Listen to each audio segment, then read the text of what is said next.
Naoya Inoue versus Paul Butler for the undisputed bantamweight championship.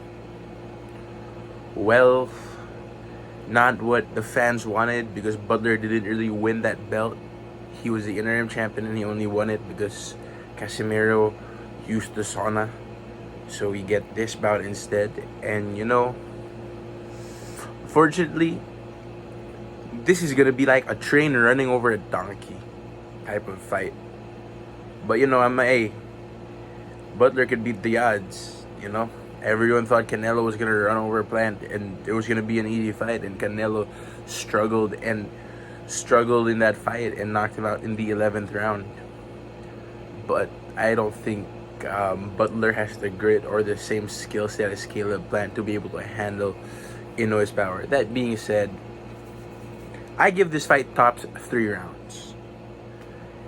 Also, I wouldn't be surprised if Inoue smoked him in the first minute or the first 45 seconds and then went on to become undisputed champion. A fight we should have had a year ago for the undisputed title belts in the bantamweight division. Just so y'all know. So now we get this fight, Inoue versus Butler. Look, just saying, but Butler's got the guts to fight Inoue. But yeah, look, it's a 2 to 98% chance of winning for Paul Butler. Okay, he doesn't have the power, and I don't think his feet are too quick to run away from Inoue. The only chance of him actually making it a good fight is if Inoue takes it easy, like how Inoue took it easy on Jason Maloney and Aran Depayan and let that fight go on longer than it should have.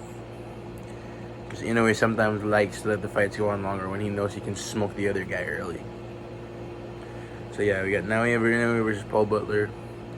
But hey, I'm impressed with the undercard, to be honest. I forgot the other fights. One fight that's really getting me is Takuma Inoue versus Jake Bernea.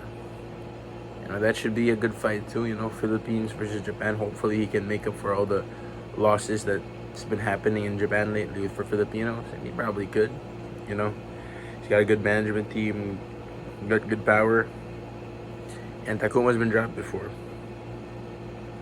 So now, this is just basically more of goodbye to the bantamweight division for Inoue. It's just time to say goodbye to the bantamweight division fight. Go to 122, collect all the belts there, and he's probably gonna move up to 126. And if Valdez is still gonna be there, and Navarrete is still gonna be at 126, that's a fight I would like to see. That's the only person I can really see giving Inoue problems. Okay, not to disrespect the people at 122, but Inoue is a whole new monster. That's why they call him the monster, because he can take hits and dish out. We saw that in the first fight with Nonito Donaire when he had his orbital bone broken and then dropped Donaire in the 11th round onto a decision victory. And then a year later smokes him in 2 rounds. Just 2 rounds. So yeah, we do have a monster in the bantamweight division who's about to leave. And, it's cool. It's all good because now the bantamweight contenders can finally get the belts that they've always wanted, because I'm pretty sure 99% of them never stood a chance against Inoue. Okay? That being said, oh man, Inoue versus Butler. No disrespect to Paul Butler, but look, this is gonna be an early night. And at the end of the year, Naoya Inoue will be announced at the end of the fight. He is now and still WBC, IBF, and WBA bantamweight champion, and new WBO champion of the world, and new undisputed bantamweight champion of the world, and still undefeated is what we're gonna hear. Okay? Mark my words. Now, good fight to see. Inoue goes up, fights Stephen Fulton, then hopefully Tapales and Akhmadaliev fight. And I hope Tapales beats Akhmadaliev, to be honest. I would want to see a fight between Marlon Tapales and Naoya Inoue. That should be a good fight. I said that no one stood a chance against it at 122, but I think Tapales has what it takes to beat Inoue. But I just really wanted to see Navarrete and Inoue fight. We wanted to see that fight when he won Navarrete at 122. But you know what?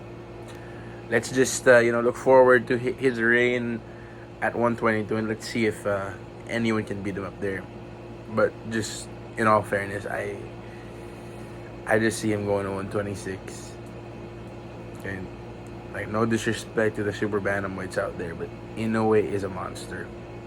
Anyways, this is gonna be a Christmas gift to the fans. We finally get that undisputed title fight that we all wanted.